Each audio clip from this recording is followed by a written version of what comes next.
মনে হতে পারে আমি কিছুটা হিংস্র হয়ে উঠেছে, তবে আমি আমার এই আচরণের জন্য একটু দুঃখিত নই। সব তোরই শাস্তি। আমার বহুদিনের দূরত্বের যন্ত্রণায় প্রণয়ের রূপ নিলে একটু তো তীব্র হবে বোকা পাখি। তাছাড়া তোর ঠোঁট ওভাবে কাঁপছিল কেন? নয়তো আমি মোটো ওভাবে ঝাঁপিয়ে পড়তাম না। আমি ওভাবে টানছিল কেন তোর ঠোঁট জোড়া? বল, দোষ তো তোর ঠোঁটেরই। ছুটি এবারে ছোট্ট শ্বাস টানে, বলে, গলায় এখনো তীব্র ব্যথা। সব শাস্তি কি কেবল কামড় দিয়েই দিতে পারেন? আবির ঠোঁট কামড়ে ধরে এবারে, হাসি পায় তার, ঠোঁট বাঁকিয়ে বলে, মোটেই না, বহুভাবে শাস্তি দিতে পারে। এসব তো ক্ষুদ্র শাস্তির নমুনা।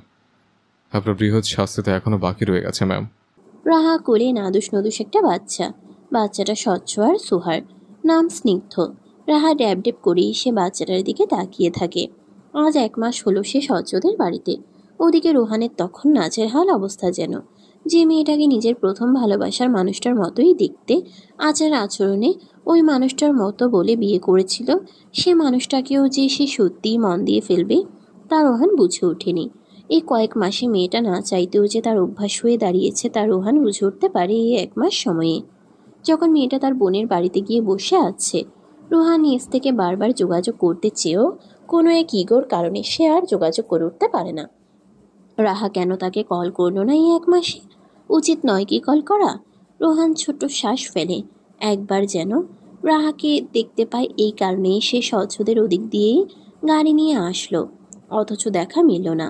অতঃপর বাড়ি গেল, তখন দেখা মিলল তার মায়ের। সোফায় বসে কারোর সাথে ভিডিও কলে কথা বলছে। রোহান ভ্রু বাঁকায়। ফোনের ওপাশ থেকে রাহার গলায় শুনতে পায়, আমরা ওভাবে বাচ্চা নিতে পারবো বলুন? আম্মু, ও ভীষণ মিষ্টি, বলো। আমার না ওকে খুব পছন্দ হয়েছে। আমি আরও মাস 6 এখানেই থাকবো আম্মু। ওর হামাগুড়ি, হাঁটতে পারা সব নিজ চোখে দেখবো, বুঝলে? ইস, আমার বাচ্চাটা। রোহান ভ্রু কুঁচকে নেয়। মাস 6? প্রশ্নই ওঠে না। এ মেয়ে পেয়েছে কি?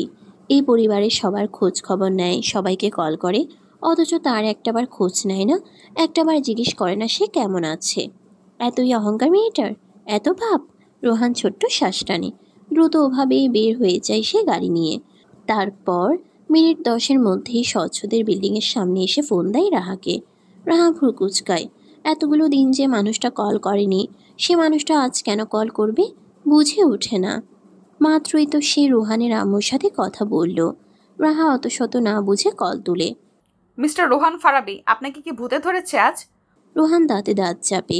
এসব বাজে বাজে কথা যে একমাত্র রাহার দ্বারাই সম্ভব তা সে জানে। বলে, দ্রুত নিচে নামো নবনী, অপেক্ষা করছি। রাহা চোখ গোল গোল করে তাকায় এবারে। বলে, কি? সোজা এখানে চলে এসেছে এই লোক? কারণ কি? রাহা বুঝে ওঠে না। স্নিগ্ধকে সোহার কাছে দিয়ে বিড়াল পায়ে ব্যালকনিতে যায়। দেখে সত্যি একটা গাড়ি দাঁড়িয়ে আছে। রাহা একদিকে খুশি হয়, অপরদিকে কৌতূহলী নজরে চেয়ে থাকে। পর মুহূর্তেই কি বুঝে ওনা মাথায় দিয়ে নিচে নামে। একদম গাড়ির কাছে গিয়ে কাছ দিয়ে রোহানের দিকে ফ্যাল ফেল করে তাকাতেই রোহান কাজ নামালো। গম্ভীর স্বরে বলল, গাড়িতে ওঠো।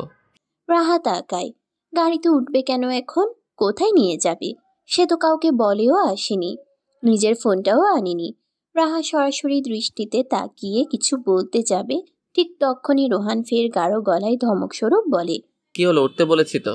ছুটি হুট করে আর কিছু বলতে পারল না। গটগট উঠে বসলো। সামনে তাকিয়ে সরাসরি প্রশ্ন ছুড়ল, কোথায় যাব জনাব রোহান ফারাবি? রোহান গাড়ি চালাতে শুরু করে। নাক লাল হয়ে উঠছে তার অজানা কারণেই। অজানা কারণেই তার রাগ লাগছে রাহার প্রতি, অথচ এটা যৌক্তিক নয়, বেমানান। তবুও রোহানের রাগ লাগে। বলে, যেখানে তোমার যাওয়ার ওখানেই যাবে। বাইরে ঠান্ডা বাতাস, চারপাশে শীতল এক বৃষ্টিময় সুভাষ, যেন একটু পরে বৃষ্টি নামবে। রাহা চুপচাপ বসে থেকে একটু পরপর আর চোখে রোহানকে দেখছে। গাড়ি চলছে তার নিজ গতিতে। রোহান চুপচাপ গাড়ি চালিয়ে যাচ্ছে। মুখটা টান টান দেখাচ্ছে, যেন কোনো কারণে সে রেগে আছে। রাহা বুঝে ওঠে না এই সুপ্ত রাগের কারণ। তবে মাঝে মধ্যেই আর দৃষ্টিতে তাকিয়ে পরখ করছে সে এই মানুষটাকে। কিছুক্ষণ পর হুট করে প্রশ্ন ছুড়ল, এইভাবে নিয়ে আসার মানে কি? এখন কি আমরা আপনার বাড়ি যাচ্ছি? রোহান ভ্রু কুঁচকালো। আগের মতোই গাড়ি চালানোতে মনোযোগ তার। রাহার দিকে একবারও না ফিরে সে গম্ভীর স্বরে বলল, ওটা কি শুধুই আমার বাড়ি? তা নয় কি, কিন্তু হুট করে এমন জরুরি তলব পড়লো কেন? মানে আমাকে বললে আমি তো কাল সকালেই চলে যেতাম। বাড়ি যাওয়ার জন্য তোমাকে বলতে হবে কেন? না বললে জানবো কি করে আমাকে যেতে হবে কি না? রুহান এবারে আচমকাই গাড়ি থামালো রাস্তার এক পাশে। ঘাড় ফিরিয়ে রাহার দিকে তাকালো শক্ত চাহনিতে। পর মুহূর্তেই টান টান গলায় ভ্রু উঁচিয়ে বলল, তোমাকে কি বাসা থেকে বের করে দেওয়া হয়েছিল নবনী? বের করে দিয়ে বলেছিলাম আমি বললে তারপর বাসায় আসবে, নয়তো না। রাহা আচমকা রোহানের রাগ রাগ স্বর দেখে থম মেরে গেল। উত্তরে চুপসানো স্বরে বলে, তেমন নয়। তাহলে? আমরা আলাদা থাকলে তো একদিক দিয়ে আমাদেরই সুবিধা, বলুন। আপনারও অন্য কারোর সাথে কষ্ট করে রুম শেয়ার করতে হচ্ছে না, কষ্ট করে সোফায় ঘুমাতে হচ্ছে না। আমি ওখানে দিব্যি স্নিগ্ধকে নিয়ে ভালো ছিলাম। কে যে ছেড়ে এসেছি এই জন্য এখনই আমার মন খারাপ লাগছে, বুঝলেন? আমার আদুরে বাচ্চাটা। শোনেন, আমি কিন্তু কাল আবার চলে যাব। আমার কাপড়, জিনিস, এমনকি ফোনটাও তো আনা হলো না। আর এমনিতেও আমি চলে গেলে আপনারই সুবিধা। বাকিটুকু বলার আগেই রোহান শক্ত স্বরে বলে উঠল, সুবিধা অসুবিধার কথা ভাবলে আমি বিয়েটা করতাম না নবনী। আমি কি ছোট বাচ্চা? জানতাম না বিয়েটা হলে মানিয়ে ঘুমাতে হবে, অন্য একটা মেয়ের সঙ্গে রুম শেয়ার করতে হবে। জেনে শুনে যখন বিয়ে করেছি তখন আমার অসুবিধা হওয়ার তো কথা নয়। নাকি তোমার অসুবিধা হচ্ছে আমার সাথে রুম শেয়ার করতে? রোহানের কণ্ঠস্বরে স্পষ্টই টের পাওয়া গেল কোনো এক অস্পষ্ট রাগের। রাহা তা বুঝে উঠতে পারল কিনা জানা নেই, তবে উত্তর সঙ্গে সঙ্গেই বলল, মোটেই না, আমার কোনো অসুবিধা হয়নি। হলে কি এই কয়েক মাস আমি আপনার সঙ্গে থাকতাম? এখন থাকছো না কেন তাহলে? রাহা ফ্যাল ফ্যাল করে তাকায় এবারে। রোহান এমনভাবে বলছে যেন থাকাটা বাধ্যতামূলক, যেন সত্যি সত্যি তাদের মাঝে স্বামী স্ত্রীর সম্পর্ক বিদ্যমান। সে স্মিত হেসে বলে, আমার বাচ্চাটার জন্য, স্নিগ্ধ, ওকে আমি অনেক আদর করি। ওর সাথে থাকতে ভালো লাগে আমার। তাছাড়া আমরা তো বিয়ের সময় বলেছিলামই একজন আরেকজনের লাইফে নাক গলাবো না, তাই আপনারও এই বিষয়ে সমস্যা হওয়ার কথা নয়। রোহান স্বীকার করে না তার সমস্যার কথা, রাগের কথা। এই 1 মাস যে সে এই মেয়েটার জন্য অপেক্ষা করে করে দিন কাটিয়েছে, তাও বলা হয়ে ওঠে না। রোহান মিস করেছে এই 1 মাসে এই মেয়েটাকে, সত্যিই সে মিস করেছে খুব করে। কারণ এই মেয়েটাই নিজেকে কয়েক মাসে তার অভ্যাস বানিয়ে ফেলেছে। রোহান ছোট্ট শ্বাস ফেলল, নিজের সমস্ত অভিযোগ লুকিয়ে বলে ওঠে, আমি বলেছি আমার সমস্যা হচ্ছে? তাহলে নিয়ে যাচ্ছেন কেন আমায়? আম্মু বলেছে তোমায় নিয়ে যেতে, তাই। আম্মু বলেছে? তো আমি নিজে তোমায় কেন নিয়ে যেতে আসবো তাহলে? আম্মুর সাথে তো আমার একটু আগেও কথা হলো, কিছু বললো না তো? আমি কি করে জানবো? তাও ঠিক। এরপর রাহা আর রোহানের মাঝে আর কোনো কথা হলো না। যতটুকু পথ গাড়ি চলল দুজনেই চুপ থাকলো। তারপর রোহান যখন গাড়ি থামালো তখন বাইরে ঝুমধারার বৃষ্টি। আচমকাই ভারী বর্ষণের আগমন। রাহা বৃষ্টি দেখে কাজ নামালো। বৃষ্টিতে হাত বাড়ায় গাড়িতে বসেই। উচ্ছ্বাসিত স্বরে রোহানকে শুধায়, আপনি কি বৃষ্টিতে ভিজতে পছন্দ করেন জনাব রোহান ফারাবি? রোহান ভ্রু বাঁকিয়ে তাকায়। এই মেয়ে হঠাৎ জনাব জনাব করছে কেন? বুঝে ওঠে না সে। তবে পর মুহূর্তেই রাহার আগ্রহতে এক বালতি জল ঢেলে দিয়ে বলে ওঠে, বৃষ্টিতে ভেজা কেবল মেয়েদেরই পছন্দ হতে পারে নবনী। ছেলেদের কাছে এসব বৃষ্টিতে ভেজা টেজা নিতান্তই অপ্রয়োজনীয় এবং বিরক্তিকর। রাহা মুহূর্তেই নাক ফুলিয়ে তাকায়। এমন একটা মানুষকে বৃষ্টি সম্পর্কে জিজ্ঞেস করাটাই তার ভুল হয়েছে। শুধু শুধু বৃষ্টিকে অপমান করল। রাহা নাক ফুলিয়ে উত্তর করে, যে সে মানুষ তো বৃষ্টির প্রয়োজনীয়তা বুঝতে পারবে না। মূর্খরা তো আরও নয়। আমি মূর্খ? অবশ্যই, নয়তো এমন সুন্দর একটা প্রশ্নের এমন বিচ্ছিরি উত্তর আপনি দিতে পারতেন না। আমি আপনাকে সুন্দরভাবে জিজ্ঞেস করেছি, আপনার উচিত ছিল সুন্দরভাবে উত্তর দেওয়া, নয়তো শুধু হ্যাঁ অথবা না বলা। তা নয়, আপনি বৃষ্টিতে অতি তুচ্ছ হিসেবে উপস্থাপন করলেন। এক একজনের মত এক এক রকম থাকতেই পারে। তোমার কাছে যা মূল্যবান আমার কাছে তা মূল্যহীন হতেই পারে। সবার কাছে তো একটা বস্তু মূল্যবান হতে পারে না। আমার কাছে যেহেতু মূল্যবান, আমি এখন বৃষ্টিতে ভিজবো, আপনি এখন যান। মোটেই না, তুমিও এখন আমার সাথেই যাবে। কোনো প্রয়োজন নেই বৃষ্টিতে ভিজে জ্বর বাঁধানোর। শর্ত ভাঙছেন, আমার বিষয়ে নাক গলাচ্ছেন আপনি। আমি কিন্তু আপনার বিষয়ে নাক গলাইনি। রোহান এবারে হার মানে। চাইলেই সে জোর করে এখন রাহাকে নিয়ে যেতে পারত, কিন্তু এতে নিজের দুর্বলতা কিছুটা হলেও প্রকাশ পেয়ে যাবে ভেবে সে বলে, ওকে ফাইন, 5 মিনিট পরে ফিরবে। সিয়া বহুবার বিছানায় গড়াগড়ি করে ঘুমানোর চেষ্টা করে, অথচ ঘুম নামে না চোখে। ছটফট করে মেয়েটা। যে পুরুষটির জন্য তার এই অস্থিরতা, সে পুরুষটির সাথে কথা বলার ইচ্ছায় সে নিজেকে আর হার মানাতে পারল না। উঠে বসে, জানালার ধারে বসে মোবাইলের স্ক্রিনে সে কাঙ্ক্ষিত নাম্বারটা খুঁজে নিয়েই সে কল দিল সে ব্যক্তিকে। মুহূর্তেই কল রিসিভড হয়।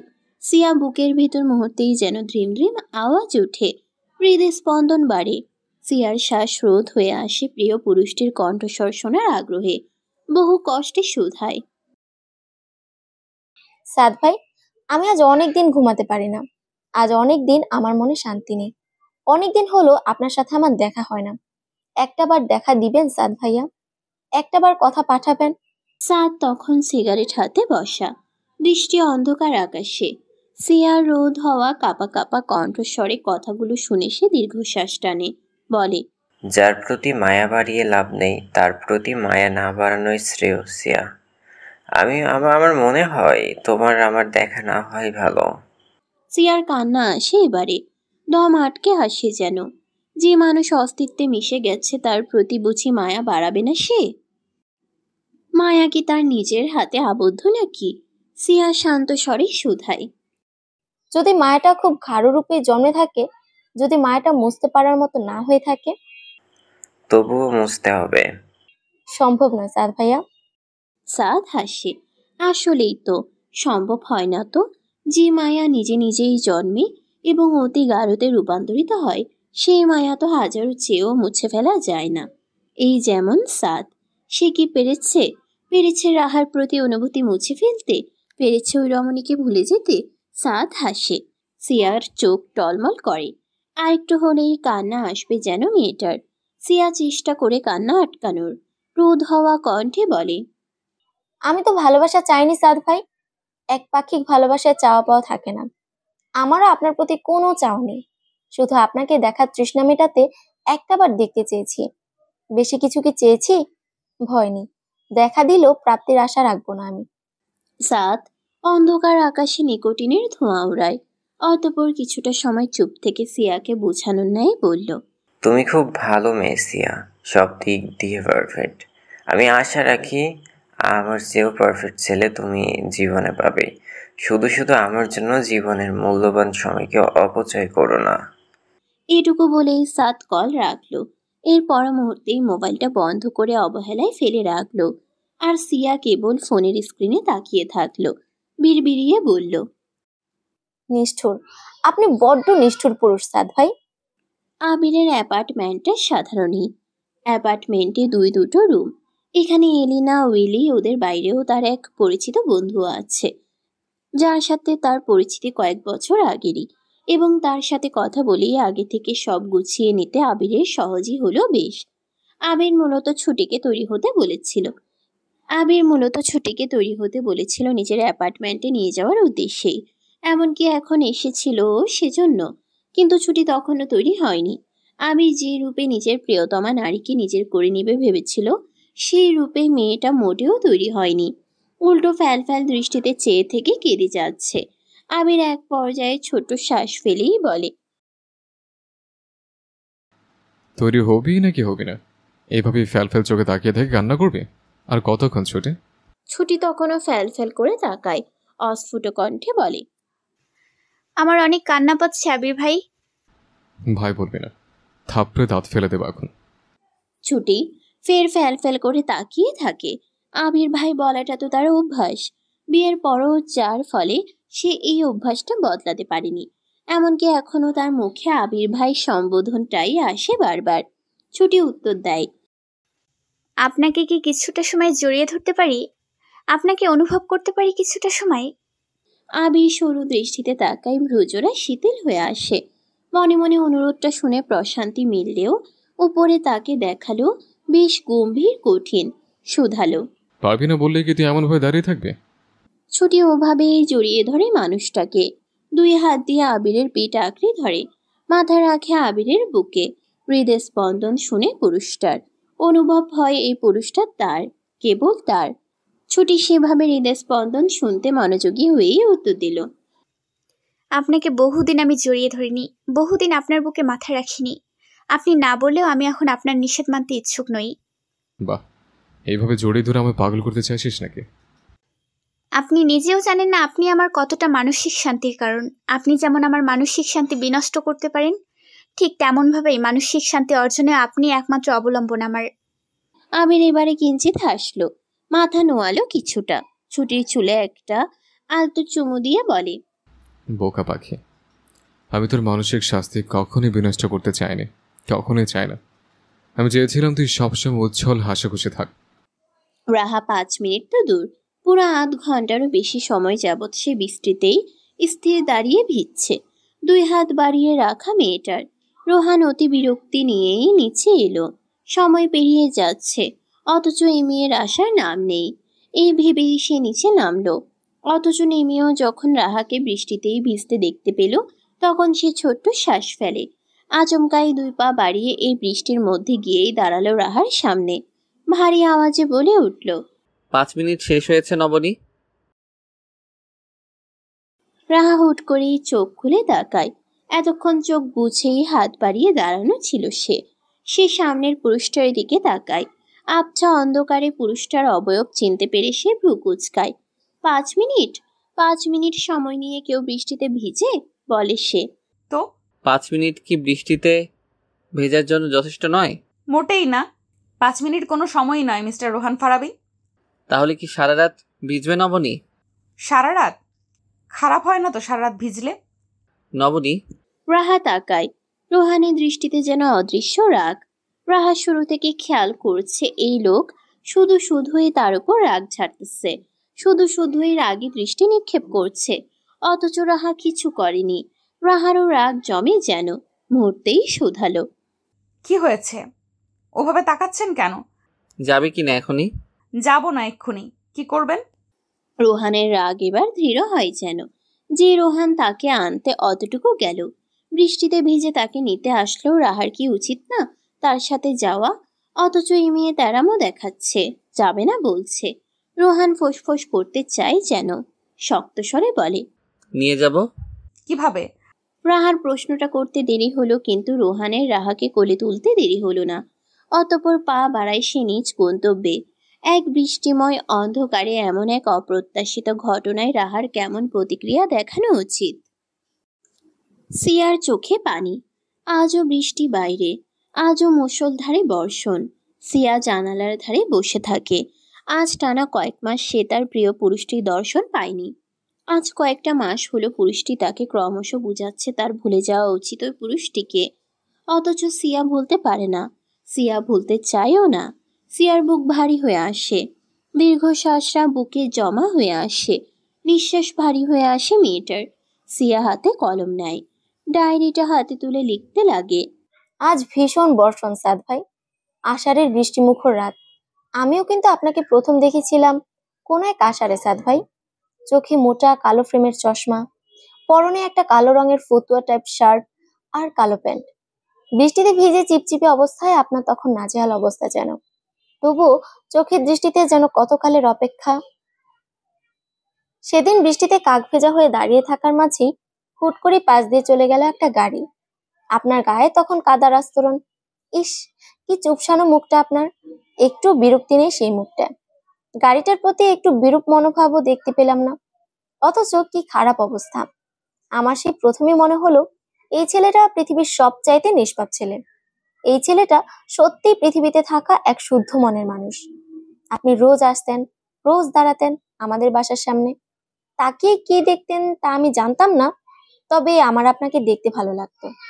আপনার যেমন রোজ রোজ এসে দাঁড়িয়ে থাকাটা অভ্যাস ছিল, তেমনি আপনাকে আড়াল থেকে অবলোকন করা, আড়াল থেকে খুঁটিয়ে খুঁটিয়ে দেখাটা আমার অভ্যাসে পরিণত হচ্ছিল ক্রমশ।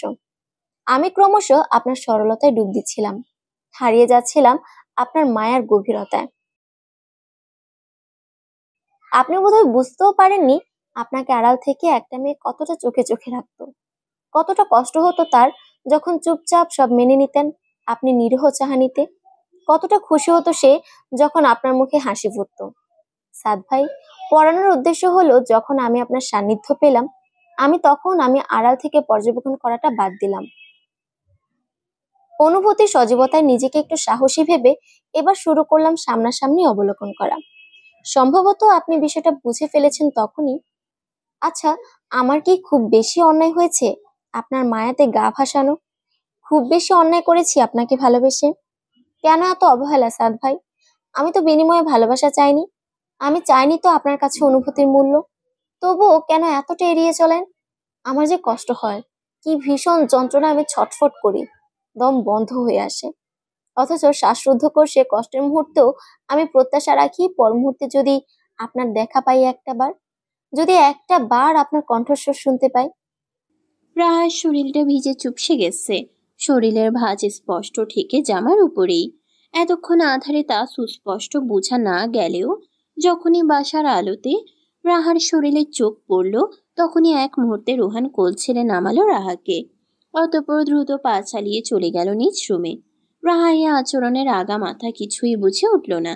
ড্যাব ড্যাব করে তাকিয়ে থেকে সর্বপ্রথম গেল রোহানের মায়ের কাছে। সে ভেজা শরীরেই বেশ কিছুটা সময় গল্পগুজব করে ফিরে এলো রুমে।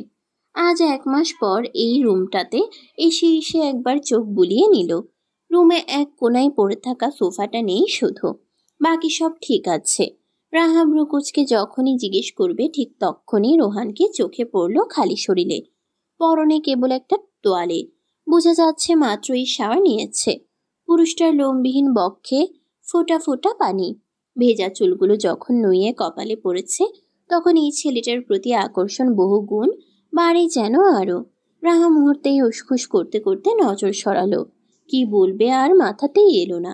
রোহান ততক্ষণে টি শার্ট জড়িয়ে নিয়েছে শরীরে, হাতে ট্রাউজার নিতে নিতে রাহাকে উদ্দেশ্য করে গমগমে স্বরে বলে উঠল, এতক্ষণ ভেজা শরীরে কি করছিলে? পরে জ্বর বাঁধালে? রাহা ফ্যাল ফ্যাল করে আবারও তাকায় রোহানের দিকে। মনে মনে বলে ওঠে সুন্দর দেখাচ্ছে পুরুষটাকে। পর মুহূর্তেই উচ্ছ্বাস নিয়ে হাসে, বলে উঠে, আম্মুকে বলছিলাম কাল সকালে আবার চলে যাব, কয়েক মাস থেকে আবার আসবো আপনাদের বাড়িতে। অবশ্য মাঝে মধ্যে একদিন এসে আম্মুকে দেখে চলে যাব। কি বলুন? আজকে আমার বাচ্চাটাকে রেখে চলে এসেছি, আপনার জন্য কত মন খারাপ করবে আমার বাচ্চাটা। রোহানের মেজাজ খারাপ লাগে। কয়েক মাস থেকে যাবে বলাতেও তো এই মেয়েকে সে ধরে বেঁধে নিয়ে আসলো। রোজ রোজ জ্বালাতন করে নিজেকে রোহানের অভ্যাসে পরিণত করলো, আর এখন পালিয়ে পালিয়ে বেড়াবে। রোহানের যে অস্থিরতা কাজ করে তা কাকে বুঝাবে? রোহান ছোট শ্বাস টানে, ভ্রু উঁচু করে শোধায়, তোমার বাচ্চা? মানে বায়োলজিক্যালি নয়, বায়োলজিক্যালি মা হতে তো আপনি মত দিলেন না মিস্টার রোহান ফারাবি। তবে বায়োলজিক্যালি না হলেও মন থেকে স্নিগ্ধ আমার বাচ্চাই। কি কিউট। রোহানের মাথা ঢুকলো সর্বপ্রথম এই কথাটাই যে সে রাহাকে মা হতে সাহায্য করেনি বলেই বা বাচ্চা পায়নি বলেই এখন হয়তো একটা বাচ্চাকে আদর করার জন্য ওই বাড়িতে থাকতে চাইছে। রোহান শুধালো, তুমি বাচ্চার জন্য বাড়িতে পড়ে আছো? কি আশ্চর্য, আপনি বিষয়টাকে এভাবে দেখছেন কেন? পড়ে থাকবো কেন? আমি তো এর আগেও বিল্ডিংয়েই থাকতাম আপুর সাথে। জানি আমি। তো কিছু নয়। রাহা এই পর্যায়ে চুপ থেকে যায়। রোহানও আর উত্তর করে না। তারপরে একটা সময় পর রাহার হঠাৎই মনে পড়ে যে সোফাটার বিষয়ে তো জিজ্ঞেস করা হয়নি। রাহা আর প্রশ্নটা দমিয়ে রাখতে পারল না, মুহূর্তে বলে উঠল, সোফাটা নেই কেন? কি করেছেন ওটাকে? ফেলে দিয়েছি। কেন? প্রয়োজন দেখছি না ওটার। প্রয়োজন দেখছেন না মানেটা কি? ওটা কতটা প্রয়োজনীয় ধারণা আছে আপনার? বিশেষ করে আপনার জন্য। একটা মেয়ের সাথে তো আপনি একই খাটে মানাতে পারবেন না। কি আশ্চর্য। সেটা আমি বুঝে নিব। তার মানে আপনার এখন একই খাটে ঘুমাতে অসুবিধা হবে না? হওয়ার তো কথা নয়। কেন কথা নয়? আপনি আপুকে ভালোবাসেন, আমি এটা মানব না, কোনো কালেই না। না মানলে কিছু করার নেই।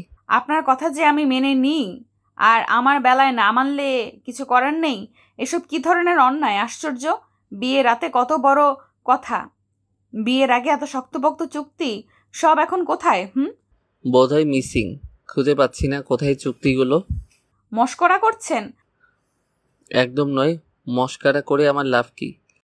আপনি কি কোনোভাবে সম্পর্কটাকে এগিয়ে নিয়ে যেতে চাইছেন মিস্টার রোহান ফারাবি? অবশ্য এমন হলে আমি সত্যি চুক্তি ভেঙে দেখতে পারি। রোহান এই পর্যায়ে বিরক্তি নিয়ে তাকালো। কে বলেছিল তাকে শর্ত স্থির করে বিয়ে করতে? এই মেয়ে যে এভাবে সারা জীবন চুক্তি চুক্তি করবে না তার কি নিশ্চয়তা? রোহান বিরক্ত নিয়েই বলল, সব সময় চুক্তি চুক্তি করো কেন? চুক্তিতে তো এটাও ছিল না তুমি মা হতে চাও, তোমার বাচ্চা লাগবে, বাচ্চার জন্য তুমি অন্যের বাড়িতে মাসের পর মাস থাকবে, তাই না? স্নিগ্ধকে আমার মায়া লাগে, তাই থাকবো। সমস্যাটা কি?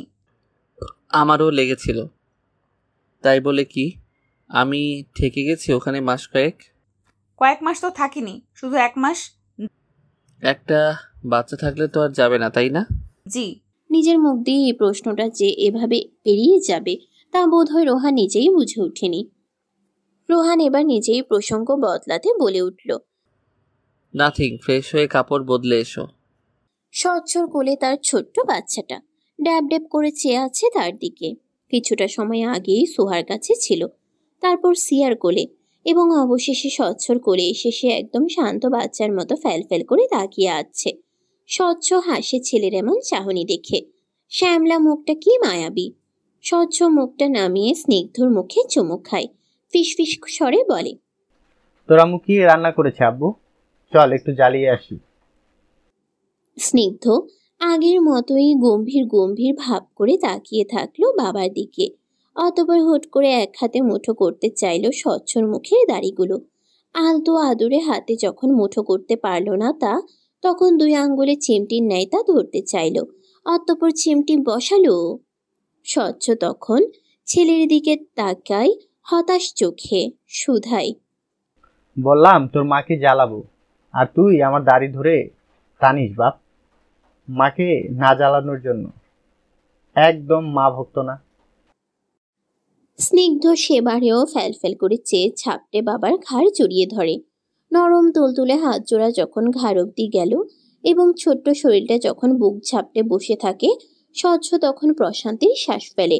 হয়তো বিধাতা তার জন্য তার মেয়েকে রাখেননি, তবে এই যে তার ছেলে, একদম শান্ত গম্ভীর একটা বাচ্চা, তাকে পেলেই তার হৃদয় শান্ত হয়ে যায়, আদুরে অনুভূতিতে মন প্রাণ ভরে ওঠে।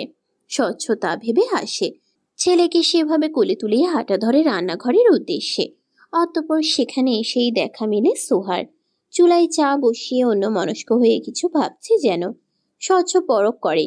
কিছুটা সময় যাওয়ার পর ডাকে হঠাৎ, সুহাসিনী, কিছু ভাবছো? সোহার ধ্যান ভাঙে যেন। হুট করে সতর্ক হয়ে চুলার আগুন নেভায়, বলে, তেমন কিছু নয় সচ্ছ। ভাবছিলে? ভয় হয় সচ্ছ, তিহান যদি আবারও কিছু করে আড়াল থেকে। আমার স্নিগ্ধটা আমার খুব আদরের সচ্ছ। আমি আছি তো সুহাসিনী, একটু ভরসা কি আমার উপর করা যায় না? কে বলল করিনি? আমার থেকে আর দূরে সরো না সুহাসিনী। স্বচ্ছ এবারে হাসে। ছেলেকে নিয়ে সেভাবে এগিয়ে এসেই সোহাকে জড়িয়ে ধরে, বলে, দূরে সরার সুযোগ তো মেলেনি, আপনি তো দূরে সরতেই দেননি সচ্ছ। সোহা কথাটা বলতে দেরি হলো, কিন্তু স্নিগ্ধর ছটফট করে স্বচ্ছর বুকে নিজের অতি গুরুত্বপূর্ণ কার্যটা সম্পন্ন করতে দেরি হলো না। স্বচ্ছ বুক পেটে তরল এবং উষ্ণ কিছু অনুভব করেই তাকায় ফ্যালফ্যাল করে। মুহূর্তেই নিজের টি শার্ট ট্রাউজার ভেজা দেখে বুঝে উঠতে পারে কি হয়ে গেল। সে একবার ছেলের দিকে তাকিয়ে পর মুহূর্তেই সোহার দিকে চেয়ে বলে উঠল, স্নিগ্ধ এই প্রথম আমার কোলে থেকে আমার জামা কাপড় ভিজিয়ে দিয়েছে সুহাসিনী। ভিজিয়ে দিয়েছে মানে? দেখে নাও। কথাটা বলে আবার স্নিগ্ধর দিকে তাকালো। 2 হাত বাড়িয়ে ধরে সে, কপালে কপাল মিলায়। অতঃপর বলে, ভেরি গুড আব্বু, তুমি এতকাল আব্বুকে তেমন জ্বালাওনি, কিন্তু তাই বলে আজ আব্বুকে হিসু করার জায়গা মনে করে বসবে? এমনটা করতে পারলি বাপ? সোহা ততক্ষণে হেসে ফেলেছে খিলখিল করে। হাসতে হাসতে যেন পেট ফেটে যাবে এমন ভাবেই সে বলে উঠল, যাক, একবার হলেও এই কার্যটা সে সম্পূর্ণ করলো। স্বচ্ছ তখন মুগ্ধ চোখে নিজের প্রিয়তমা স্ত্রীর দিকে তাকিয়ে। আজ কতকাল পর সোহা এভাবে প্রাণ খুলে হাসছে। আজ কতকাল পর সে তার বউকে এভাবে খিলখিলিয়ে হাসতে দেখেছে। সে নিজেও জানে না বোধ হয়। সব রং তো প্রায় হারিয়েই গিয়েছিল তার জীবন থেকে। এই স্নিগ্ধটা না থাকলে সে তার জীবনের রং ফিরিয়ে পেত না হয়তো।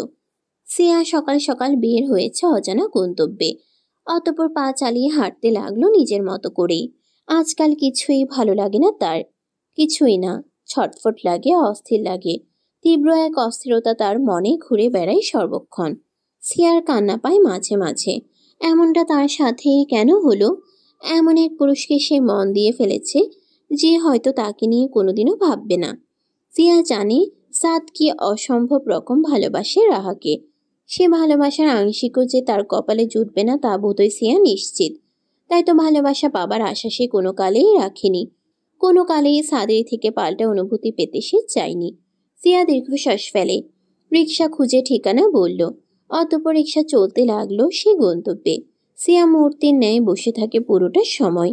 কেমন যেন গম্ভীর এক ভাবসাব তার মুখ চোখে। রিক্সা যখন গন্তব্যে এসে পৌঁছালো তখন সে নেমে ভাড়া মেটালো। অতঃপর সাদের যে ঠিকানাটা সে সুহা থেকে পেয়েছিল সে ঠিকানাটা অনুযায়ী ওই বিল্ডিংটাই গেল। পা বাড়িয়ে দোতলায় গিয়ে কোন দরজায় কড়া নাড়বে বুঝে ওঠে না। তিনটা বাসা। এখানে ব্যাচেলরটা কোনটাতে থাকে সে তো জানে না। অনেকক্ষণ ভেবে সে বাম দিকে দরজাটাতেই সর্বপ্রথম টোকা দেয়। অতঃপর দরজা খুলে এক হ্যাংলা পাতলা যুবক। গলায় এখনো তোয়ালে ঝুলছে, মুখে এখন ব্রাশ। বোধহয় গোসলে যাচ্ছিল। সিয়া ছোট ছোট চোখে তাকিয়ে বলল, এটা ব্যাচেলরদের বাসাটা। ছেলেটা সাত সকালে সুন্দরী যুবতী মেয়ে দেখে উৎসুক হয়ে তাকালো। উচ্ছ্বাস নিয়ে বলল, হ্যাঁ হ্যাঁ, কেন? সিয়া ছেলেটার উৎসাহে আগ্রহ দেখালো না। গম্ভীর গলায় বলল, আপনার রুমমেট কোথায় ভাইয়া? সোজা ভাইয়া। সিয়া যা জানতে চাইল তার উত্তর না দেওয়াতে অসন্তোষ নিয়ে চাইল সে। বলল, আপনার রুমমেট কি বাসায় আছে? তাহলে একটু ডেকে দিন। ছেলেটা কপাল কুঁচকেই তাকালো। মেয়েটা বড্ড বেরসিক। একটা সুন্দর ছেলে তার সামনে দাঁড়িয়ে আছে, একটু হাসতে ঠাসতে পারি না কি? কিন্তু কেমন যেন গম্ভীর গম্ভীর জবাব। ছেলেটা এবার বলল, কিন্তু ও তো এই সময় বাসায় থাকে না, তুমি বরং রুমে এসে বসো। এই সময় কোথায় থাকে? সে তো আমি জানি না, থাকে কোথাও, বলে তো যায় না। তুমি এসো, বসতে পারো কিছুটা সময়। সিয়া কপাল কুঁচকে তাকায়। একা একটা ব্যাচেলর বাসায় বসাটা কতটা অযৌক্তিক তা সে জানে। ছেলেটা কি জানে না? শক্ত স্বরে বলে, না। ছেলেটা হাসে। সিয়ার দিকে যেন কেমন করে তাকায়। ঠোঁট এলিয়ে হেসে বলে, আচ্ছা, তোমার চোখ জোড়া কিন্তু খুব মায়াবী। তোমার নামটা কি জানা যাবে? না। যাই হোক, তোমার নামটাও নিশ্চয়ই তোমার মতোই সুন্দর হবে। আসছি আজ। এই না, কিছুক্ষণ থেকে যাও না, সাত চলে আসবে হয়তো এখনই। আপনাদের বাসার নিচে অপেক্ষা করব, আসলে দেখা হয়ে যাবে ওখানে। এইটুকু বলে যখন চলে যাওয়ার জন্য পিছু ঘুরতে নিবে ঠিক তখনই এক পুরুষালী কণ্ঠ কানে এলো, সিয়া, তুমি এখানে? সাদ এসেছে আরেকটু আগে। এতক্ষণ তার রুমমেট আর সিয়ার কথোপকথন শুনছিল। সাথে ছেলেটার চোখের দৃষ্টি। সাদের মেজাজ খারাপ লাগে। কে বলেছিল মেয়েটাকে এখানে আসতে? জানে না ব্যাচেলর বাসায় ছেলেপুলে থাকবে। সিয়া ঘাড় ঘুরিয়ে তাকায়। সাদকে দেখে নীরব চাহনি ফেলে। অতঃপর শুধায়, হ্যাঁ, আপনার সাথে দেখা করতে এলাম। কেমন আছেন সাদ ভাই? সাদ উত্তর দিল। শুধু মুখ টান টান করে তাকায় সিয়ার দিকে। ততক্ষণে সাদের রুমমেটটা এসে দাঁড়ালো তার পাশে। একটা হাসি দিয়ে ভুচিয়ে সাদকে ইশারা দিয়ে বলল, কি মামা, গার্লফ্রেন্ড নাকি? দেখতে কিন্তু মিষ্টি। সাদ এই কথাটার উত্তর করলো না। তাকালো না ছেলেটার দিকে। শুধু টান টান স্বরে সিয়াকে বলে, তোমার এখানে আসা উচিত হয়নি, বাসায় যাবে এক্ষুনি। সিয়ার যেতে ইচ্ছে হয় না। প্রিয় পুরুষটাকে বহুদিন পর দেখার সুযোগ মিলেছে। বহুদিন পর এত তাড়াতাড়ি যেতে ইচ্ছে হয় বলে, আর একটু থাকি, আপনাকে দেখি না বহুদিন। আমাকে দেখাটা গুরুত্বপূর্ণ বিষয় নয়। সাদ ভাই, বললাম না বাসায় যেতে। কথা কথা কি কানে নাও না তুমি? যাচ্ছি। এইটুকু বলে দ্রুত সিঁড়ি বেয়ে নামলো সে। মনে মনে শুধু শুধালো, নিষ্ঠুর, আপনি বড্ড নিষ্ঠুর সাদ ভাই। সাদ যখন গম্ভীর মুখে সেভাবেই সিয়ার চলে যাওয়া দেখছিল তখনই তার রুমমেটটা একদম তার পাশে এসে দাঁড়ালো। মুখে এক গাদা রসিকতা। দৃষ্টিও বুঝাচ্ছে খুব একটা সুবিধার লোক সে নয়। ছেলেটা সাদকে হাতের কনুই দিয়ে ইঙ্গিত করলো, ব্রু নাচিয়ে রসিকতা নিয়ে বলল, কে মামা, বললে না তো? সাদের এমনিতেই এই ছেলেটার উপর রাগ জমেছে সিয়ার প্রতি এই ছেলের তখনকার দৃষ্টি দেখে। ফের প্রশ্ন করাতে ইচ্ছে হলো দুই গালে দুটো থাপ্পড় দিক, কিন্তু ভদ্রতা জ্ঞানে পারল না, শুধু শক্ত স্বরে উত্তর করল, স্টুডেন্ট। শুধু স্টুডেন্ট? কই, স্যারটার তো কিছু বললো না। বন্ধুর ননদও হয়, এই কারণে সাত ভাই ডাকে। আর কিছুই নাই? না।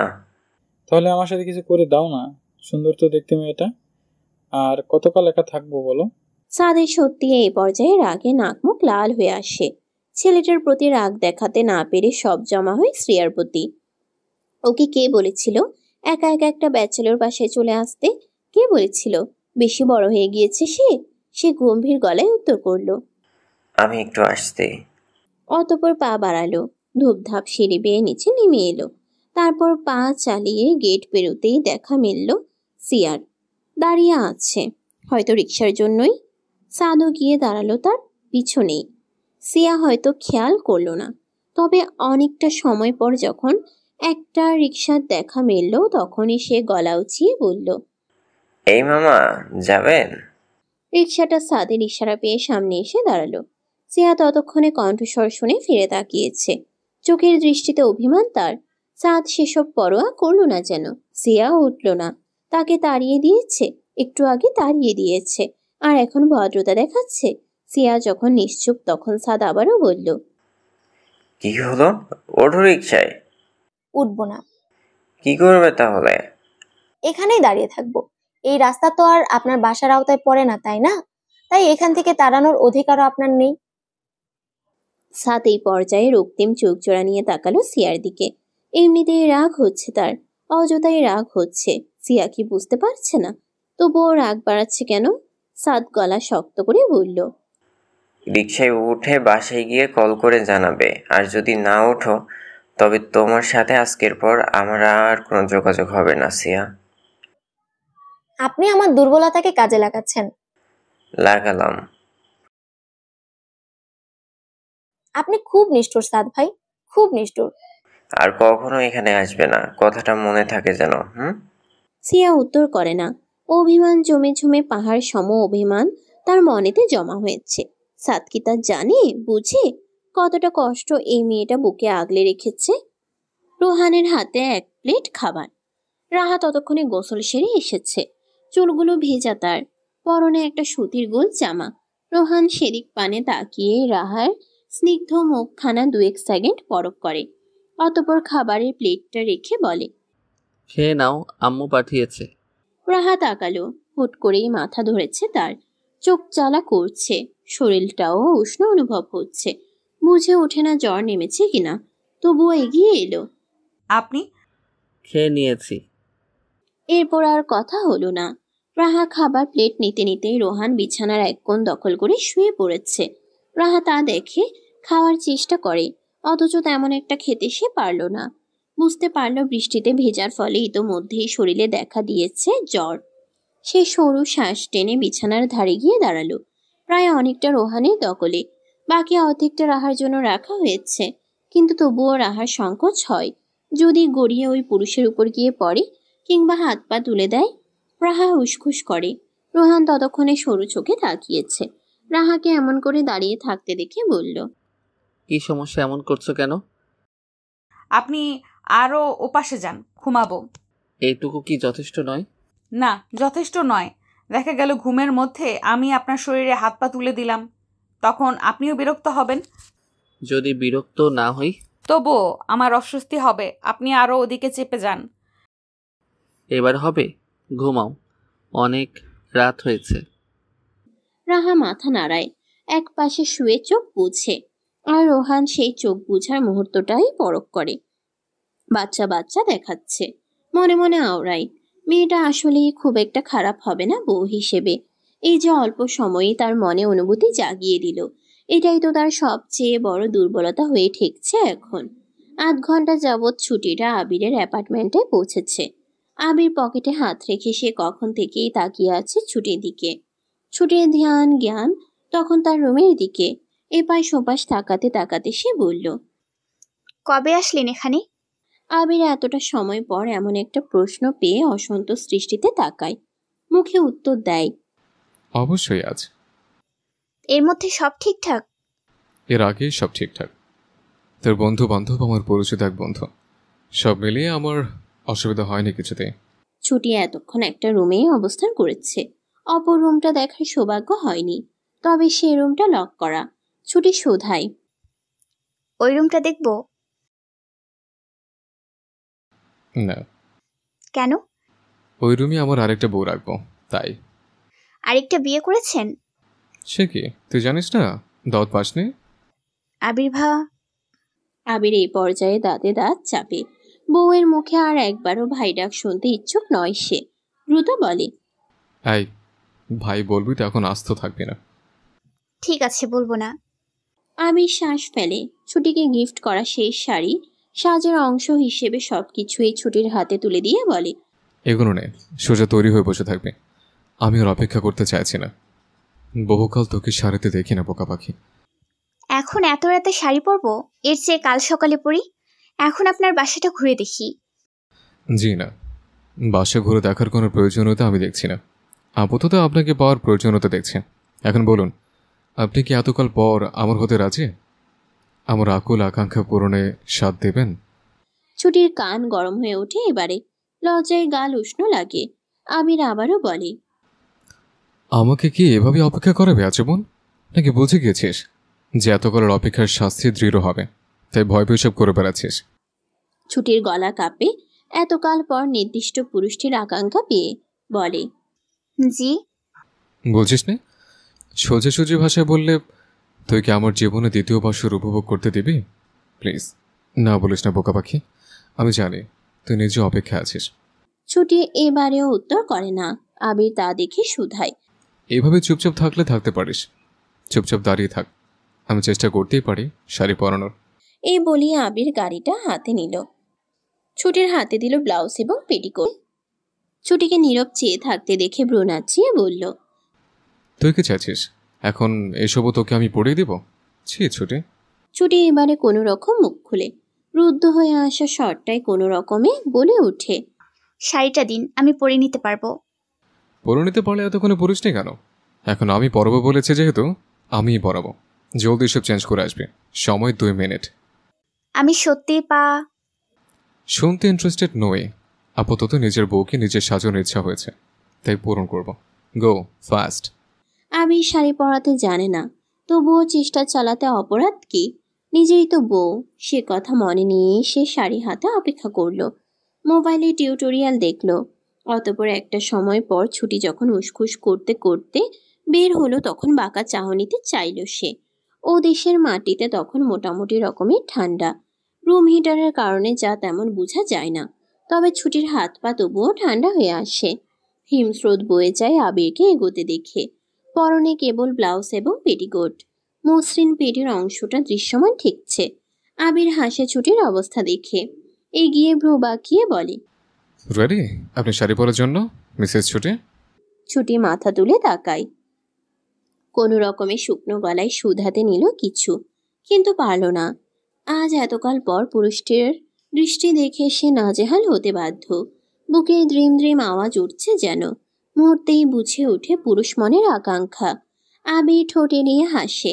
এক হাত দিয়ে ছুটির কোমর খিচে ধরে এগিয়ে আনে নিজের সম্মুখে। অতঃপর শাড়ির এক কোণা গুজে নিল ছুটির কোমর বরাবর।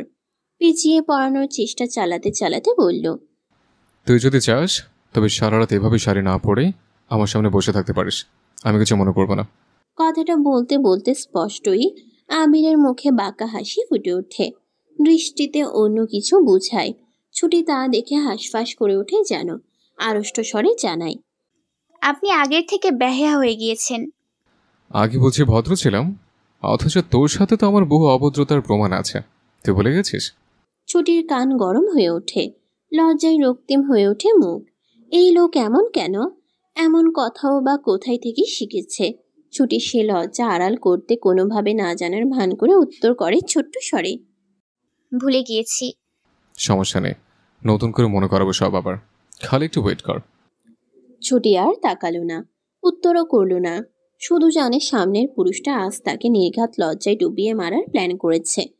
আবির ছুটির অবস্থা দেখে হাসে, খুব যত্ন নিয়ে ছুটির কুচি ধরল, যদিও খুব একটা পারল না সে, তবুও যেটা পারল ওটাই যখন গুছতে নিবে ছুটির পেটের দিকে, ঠিক তখনই ছুটি দূরে সরে দাঁড়ায়, বলে ওঠে, শাড়ির কুচিটা আমি বুঝতে পারবো, দিন। আবির ভ্রু বাঁকায়। এমন ভাবে দূরে সরে যাওয়ার মানে কি? আবির কি তাকে আগে ছুঁয়নি? বলে, এমন করছিস যেন তোর আর আমার নতুন বিয়ে হয়েছে। এটা আমাদের ফার্স্ট নাইট, তোকে এর আগে আমি আর ছুঁইনি কখনো, অথচ তোর সমস্ত শরীরেই। ছুটি জানে এই মুহূর্তে এই মহান পুরুষ কি বলতে পারে, তাই দ্রুত কথা ঘোরানোর উদ্দেশ্যে বলে ওঠে, আপনি কি আমায় ছোঁয়ার জন্যই শাড়ি পরাতে চেয়েছেন? আদৌ শাড়ি পরাতে পারেন? আবিরের এমন উত্তরে যেন বড়ই ক্ষুব্ধ হলো, বিদ্বেষ নিয়ে বলল, ছি, তোকে ছোঁয়ার জন্য এখন আমার শাড়ি পরানো আশ্রয় নিতে হবে?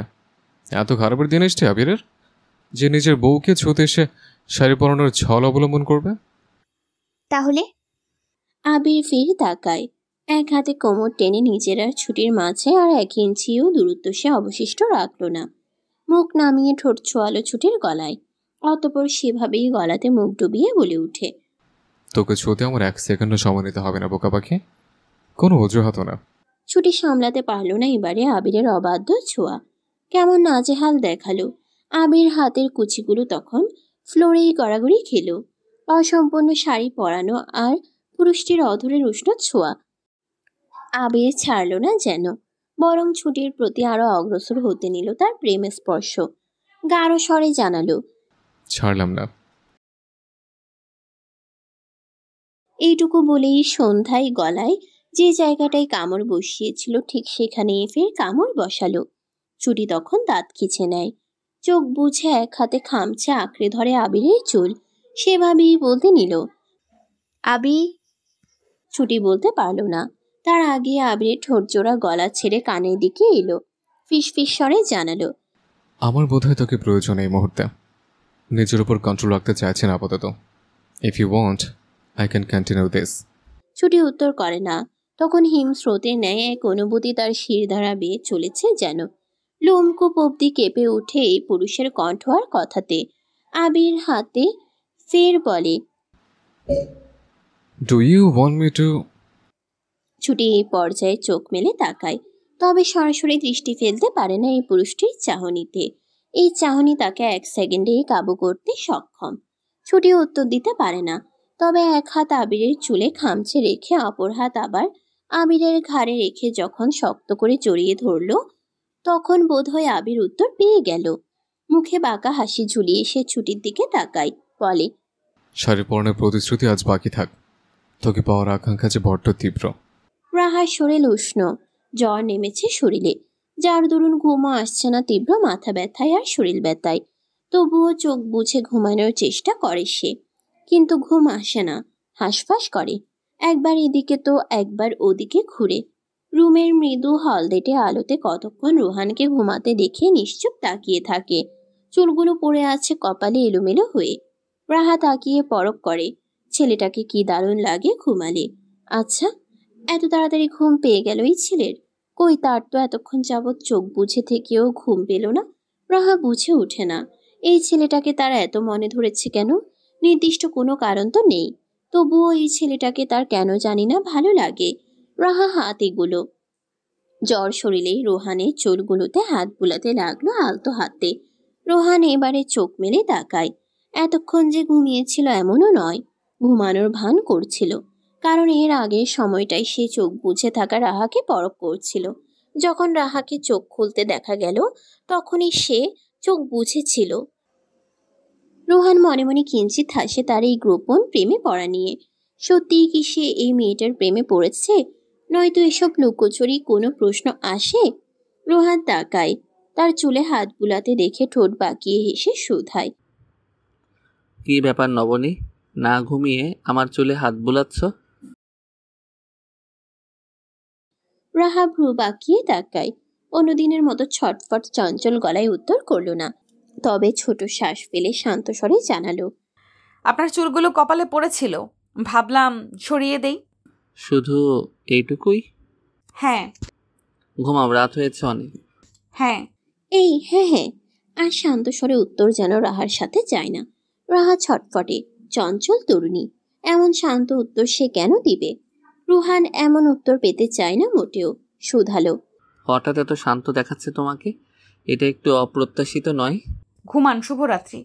তখন মাঝরাত, রাহার শরীর ভীষণ উষ্ণ। জ্বরে তখন তার হুঁশিয়ার নেই বললেই চলে। শুধু শীত করছে এইটুকু বোধজ্ঞান তার কাছে। উষ্ণতা পেতে ক্রমশ কোনো কিছু পেতে চাইল যেন। রুহানের তখন চোখ বুঝে এসেছিল। হুট করেই নিজের শরীরের সাথে আরো একটা শরীরের উপস্থিতি টের পেয়ে চোখ খুলে। উষ্ণতা টের পাওয়া যায় শরীরের সংস্পর্শে। রোহান ভ্রু কুচকায়। দেখা গেল রাহা খুব গুটিসুটি মেরেই তার দিকটায় শুয়ে আছে, যেন প্রচুর ঠান্ডা লাগছে। রোহান আন্দাজ করে হাত রাখলো মেয়েটার কপালে। মুহূর্তেই যা বোঝার বোঝা হয়ে গেল। জ্বরে শরীর পড়ে যাচ্ছে। এই পর্যায়ে সে রাহাকে উদ্দেশ্য করে বলল, বলেছিলাম বৃষ্টিতে না ভিজতে, তবুও ভিজেছ। ভেজা শরীরে কতটা সময় ধরে ছিলে তারও ঠিক নেই। এখন তো এলো জ্বর, তাই না? রাহা শুনে না, সে তো নিজের মধ্যেই নেই বলতে গেলে। রোহান দ্রুত একটা কম্বল এনে পেঁচিয়ে দিল রাহাকে। ফুলো গালে মৃদু হাতে স্পর্শ করে ডাকলো, নবনী, নবনী, মেডিসিন নিবে, ওঠো। রাহা শুনে না। রোহান ফের বলল, নবনী। রাহা এতটা সময় নিয়ে উত্তর করলো। রোহানের কাজ ঘেঁষে শুয়ে এক হাত বাড়িয়ে জড়িয়ে ধরলো রোহানের গলা। বড্ড আড়ষ্ট স্বরে ঘুমের মধ্যেই উত্তর দিল, ও শীত করছে। রোহান ছোট্ট শ্বাস ফেলে। রাহাকে সরিয়ে দিতে মন চায় না। মন বলে, যেভাবে কাজ ঘেঁষে আছে ওভাবেই থাকুক না, সমস্যা কি? রোহা নিজেও হুট করে নিজের অবাধ্য মনকে প্রশ্রয় দিয়ে দুই হাতে আলতো করে জড়িয়ে নিল রাহাকে। উষ্ণতা স্বরূপ নিজের আলিঙ্গন দিল। রাহা তখন সে উষ্ণতায় গুটিসুটি হয়ে রোহানের বুকেই ঘুমিয়ে নিল, যেন আদুরে পাখির ছানাটা। রোহান তা তাকিয়ে তাকিয়ে দেখে। বিনিময়ে রাহার কপালে খুবই সতর্কতার সহিত একটা আদুরে স্পর্শ আঁকলো। ভোরের আলো যখন চোখে এসে পৌঁছালো তখন রাহা কপাল কুঁচকায়। মাথাটা কেমন যেন ব্যথা করছে, ভার হয়ে আছে যেন। মুখটা কেমন তেতো ঠেকছে, কেমন যেন এক বিষাদময় স্বাদ। শরীর ঘেমে ওঠে তার, যেন জ্বর সবেই নামছে শরীর থেকে। পরনের জামাটা ঘামে হালকা ভেজা ঠেকছে। রাহা যখন অল্প অল্প করে চোখ মেলে তাকালো তখন নিজে আবিষ্কার করলো সে রোহানের সংস্পর্শেই আছে। রোহানের বাহু বন্ধ নিয়ে বুকের মাঝে গুটিসুটি হয়ে শুয়েছিল এতক্ষণ। রাহা তাকায়, বিশ্বাস হয় না যেন। ফের চোখ পরিষ্কার করে তাকায়। রুহানি। এই আশ্চর্যময় কাণ্ডটা রাহা যখন বিশ্বাস করতে না পেরে গোল গোল চোখে চেয়ে থাকে, ঠিক তক্ষণি কানে এলো, জ্বর কমেছে নবনী? এটুকু বলতে বলতেই রোহান হাত বাড়ালো। যে দুই হাতে এতক্ষণ রাহাকে আষ্টে পিষ্টে জড়িয়ে নিয়ে ঘুমিয়েছিল তার একটা হাতই ছোঁয়ালো রাহার কপালে। শরীরের তাপমাত্রা বুঝে বলে উঠল, জ্বর তো কমেছে। রাহা তাকায়। কমেছে বোধহয় জ্বর। তার তো সেসব খেয়াল নেই। সে এখনো একটা ঘুরে যেন। এখনো বিশ্বাস হচ্ছে যে রোহান তার আপুকে এতটা ভালোবাসে। সে রোহান তাকে এভাবে জড়িয়ে নিয়ে ঘুমিয়েছে। কি আশ্চর্য! রাহার জ্বরের বিষয়টা খেয়াল না হলেও খেয়াল আছে একটু আগেকার দৃশ্য। বলে উঠল, আপনি যথেষ্ট দূরত্ব না রেখে ঘুমিয়েছেন মিস্টার রোহান ফারাবি। রোহানের এই পর্যায়ে হাসি আসে। যে মেয়েটা জ্বরে কাত হয়ে তাকে আঁকড়ে ধরেছিল সে জাগ্রত অবস্থায় যে এমন করবে তা তার জানা। শত হোক এটা নবনী তো। রোহানের হাসি পেলেও গম্ভীর স্বরে বলে উঠল, আমি নই, তুমি। মানে? তুমি আমাকে জড়িয়ে ঘুমাচ্ছিলে। তোমার জানা উচিত আমি কোনো সোয়েটার বা ব্ল্যাঙ্কেট নই যে তোমার শীত করলেই আমার বুকে নিয়ে তোমায় জড়িয়ে ধরে ঘুমাতে হবে। তো আপনাকে সোয়েটার বা ব্ল্যাঙ্কেটের সাথে তুলনা করলোটাকে? তুমি শীত করছে বলে এমনভাবে গুটিসুটি মেরে জড়িয়ে ধরে ঘুমালে যে ওষুধ খাওয়ানোর সুযোগটা অবধি দাওনি। পরে অনেক কষ্ট করে উঠে তোমায় ওষুধ খাইয়েছি। এটা ঠিক। রাহা প্রথমে রোহানের বুকে গুটিসুটি মেরে ঘুমিয়েছিল, তবে পরের বার উঠে যখন রোহান মেডিসিন দিল এর পরের বার রোহান নিজেই রাহাকে নিজের বুকে টেনেছে। ব্ল্যাঙ্কেট জড়িয়ে আষ্টে পিষ্টে এই মেয়েটাকে জড়িয়ে নিয়ে ঘুমিয়েছিল। রোহান পরবর্তী কাহিনীটুকু প্রকাশ করল না, তবে রাহা এসব শুনে কিঞ্চিত হলেও থতমত খেল। বলল, ওসব জ্বরের কারণে, কিন্তু আপনাকে ওষুধ খাওয়াতে তো আমি বলিনি। আপনি চাইলে আমাকে ধাক্কা দিয়ে সরিয়ে দিতে পারতেন। কি প্রয়োজন ছিল এভাবে জড়িয়ে রেখে ঘুমানোর? রোহান ছোট শ্বাস টানে। এই মেয়েটা সত্যিই জটিল। এত প্রশ্ন মাথায় কেন ঘুরে? রোহান নিশ্চয় আসল উত্তরটা দিবে না। রোহান গম্ভীর স্বরে উত্তর করে। মানবতা। রাহার কেন জানি উত্তরটা পছন্দ হলো না, একদমই পছন্দ হলো না। সকাল সকাল এই পুরুষটির বুকে নিজেকে আবিষ্কার করে যতটা চকচকে হয়েছিল তার চোখ মুখ, এই উত্তরটা পেয়ে তার ততটুকু রাগ লাগলো। কে বলেছে মানবতা দেখাতে? রাহা বলেছে। রাহা মুহূর্তেই উত্তর করলো, লাগবে না আপনার মানবতা। আমাকে আমার আপুর বাসায় দিয়ে আসবেন আজই। রোহান ঘাড় ঘুরিয়ে তাকায় এবারে। ফের এই কথা উঠাবে কেন রাহা? কি পেয়েছে কি? রোহান যে তাকে মিস করে এটা বুঝেই মেয়েটা? একটা অস্থিরতা যে কাজ করে এটা জানে? এই মেয়েটার প্রতি যে তার একটু হলেও দুর্বলতা কাজ করছে এটা বুঝে ওঠে না মেয়েটা? রোহান ঘাড় ঘুরিয়েই সরাসরি উত্তর করলো, বললেই হলো। অবশ্যই হলো। আমার অধিকার আছে যাওয়ার। আমার বাচ্চাটাও বাসায় পড়ে আছে, নিশ্চয়ই আমায় মিস করছে। আমাকে দিয়ে আসুন। ও বাসায় আমার আপু আছে, বাচ্চা আছে। এ বাসায় কেউ নেই যে আমাকে এখানে থাকতেই হবে। আমি মাঝে মধ্যে অবশ্যই আসব, কিন্তু মিস্টার রোহান ফারাবি কয়েক সপ্তাহ থেকে আবার চলে যাব। তাছাড়া আমাদের বিয়েটা তো হয়েছিলই এমন শর্তে যে আমরা নিজেরা নিজের মতোই বাঁচব। আপনি আপনার মতো, আমি আমার মতো। এত স্পষ্ট স্বরে এতগুলো কথা রোহান হজম করতে পারল না। সকাল সকালে মেজাজ খারাপ লাগলো তার। রাগে মুখ কিঞ্চিত লাল দেখায়। বলে উঠে, আগামী 6 মাসে যদি কোথাও যাওয়ার নাম করেছো নবনী, সত্যি সত্যি তুমি যা চেয়ে আসছো এতদিন তাই হবে, এবং তুমি এখানে থাকতে বাধ্য হবে। কি হলো? বাচ্চা, তবে মেডিকেলি দৌড়াদৌড়ি করে নয়, বা ডক্টরের সাথে আলোচনা করে নয়। তাহলে বুঝে নাও, এইটুকু বোঝার বয়স তোমার হয়েছে। রাত গভীর। সিয়ার হাতে ঘুমের ঔষধ। আজকাল খুব সহজে ঘুম ধরে না তার। কেন যে ঘুম আসে না তাও জানে না। আর এই জন্যই রোজ রোজ ঘুমের ওষুধ গিলে নেয় সে। কোনো ডক্টরের পরামর্শে নয়, বরং নিজে নিজেই। যদিও এই বিষয়টা কাউকে জানাইও নি সে। সিয়া ছোট শ্বাস ফেলে। ফেসবুক হুট করে একটা পোস্ট করে, গল্প, তোমার মুখে আমি হাসি দেখি না বহুদিন। তুমি কি জানো, আমার মুখেও হাসি থাকে না আজকাল। আমি নির্জীব পদার্থের ন্যায় ঘুরে বেড়াচ্ছি। আমি শূন্যতা নিয়ে দিক বিদিক ঘুরে এইটুকু বুঝেছি, তুমি আসলে আমার নও, কোনো কালেই নও, কিন্তু তবুও তুমি আমার। বিশ্বাস করো, তুমি সত্যিই আমার, আমার কল্পনায়। এই অল্প লেখাটুকু লিখতে লিখতেই সিয়ার চোখে পানি আসে। চোখ টলমল করে।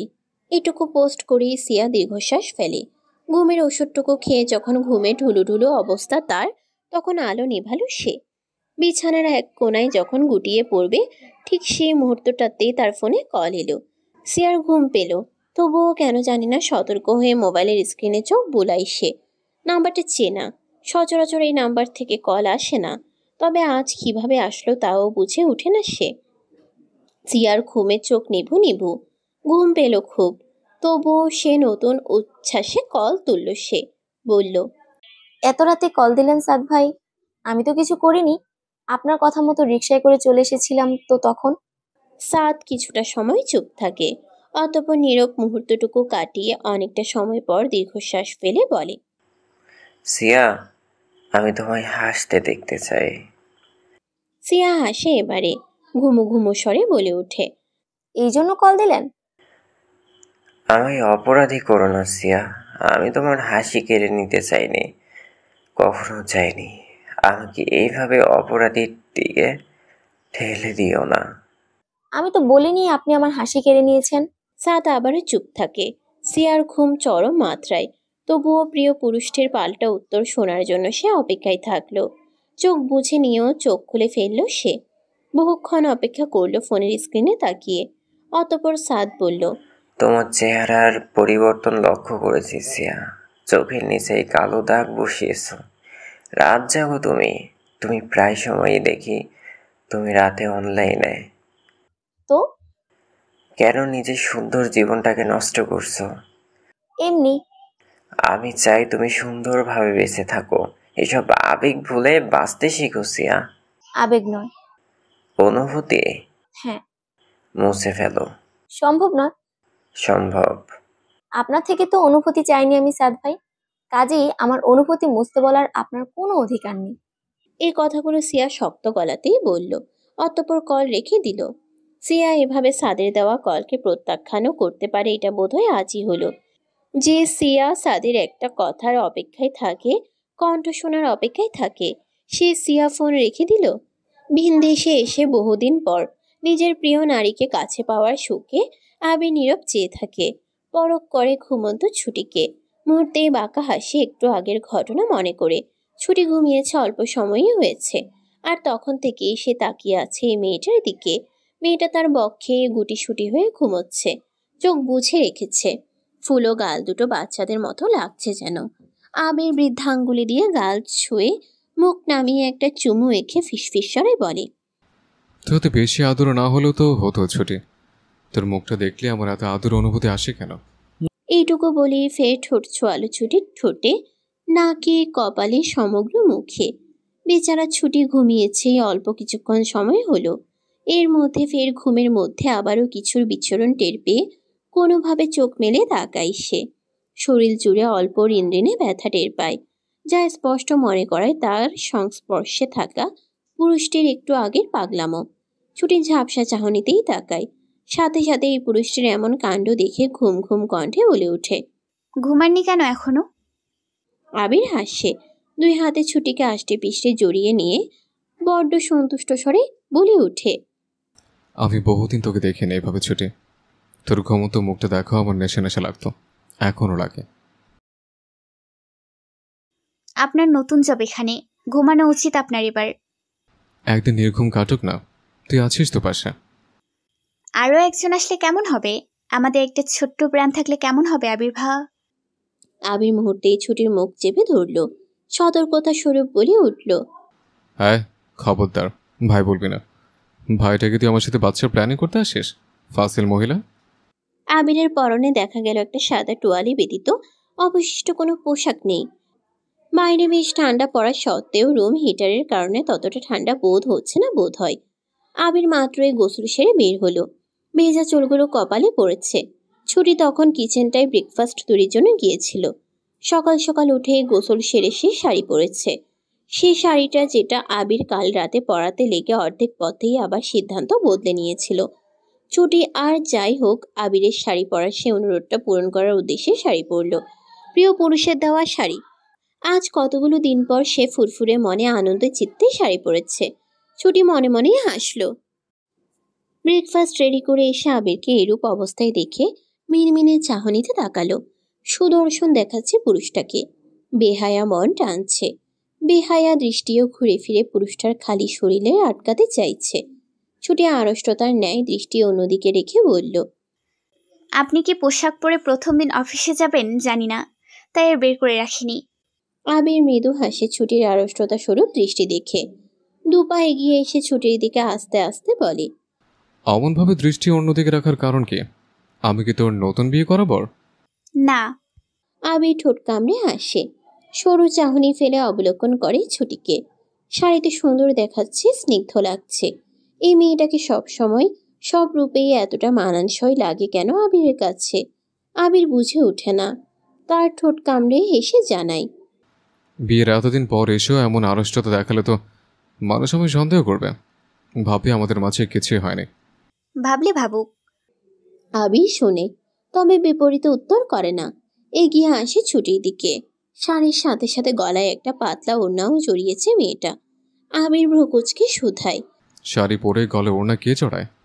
ছুটি ছোট শ্বাস ফেলে ওড়না সরিয়ে গলার একদিকে একটা ক্ষত দেখালো, যেটা আবিরেরই করা। ছুটি তা দেখিয়ে ছোট স্বরে জানালো, গলায় দাগ বসে গিয়েছে, একটু পর উইলি আর এলিনা আসবে, দেখলে খারাপ ভাববে। আবির হাত বাড়ায়, ক্ষতটায় হাত বুলাতে বুলাতে বলে, ভাবুক না, সমস্যা কি তোর? জ্বালাচ্ছেন? আবির হাসে এবারে, নিজের ভেজা চুলগুলো এক হাতে ছেড়ে নেয়। ছুটির কাছাকাছি দাঁড়ানোতে জলেরই ছিটে ফুটে পড়ে ছুটির মুখেও। আবির ঠোঁট বাঁকিয়ে বলে, একদম নয়, বরং চলছে। বাইরের দেশে এসে বাংলাদেশের শাড়ি পরিহিত বউ দেখে হৃদয়ে চলে পুড়ে ছাড়খাড়, অথচ এখন আমার বউ রেখে বেরোতে হবে। বড্ড জ্বালাচ্ছিস। আপনি বলেছিলেন শাড়ি পরতে, কাল পড়া তো হয়ে ওঠেনি, তাই ভাবলাম আজ সকালে পড়া যেতে পারে, তাই। পরে হয়ে ওঠেনি না? আসলে তোকে শাড়ি পরাতে পরাতে কন্ট্রোললেস হয়ে পড়ে শাড়ি পরানো হয়নি, তা বল। বাজে বকছেন? এসব ছাড়া কি মাথায় আপনার কিছুই ঘোরে না? বাজে বকছে? অথচ তুই সকালে আমার কাছে বাচ্চার আবদার করলি, কাল রাতে শাড়ি পরানো আবদার করলি। এসব আবদার করে করেই তো মাথা নষ্ট করিস। শাড়ি পরানোর আবদার আমি করেছিলাম? ইচ্ছে করেই তো প্রথমে পড়িস নে, যাতে আমি পড়িয়ে দিই আর নিয়ন্ত্রণ হারিয়ে তোর মাঝে ডুব দে। ছুটি ক্রমশ লজ্জায় লাল হচ্ছিল, ফর্সা গাল রক্তিম হয়ে উঠেছিল, কান উষ্ণ হয়ে উঠছিল। এই পুরুষের কথাগুলো আজকাল তাকে মারাত্মকভাবে লজ্জায় ফেলতে সক্ষম।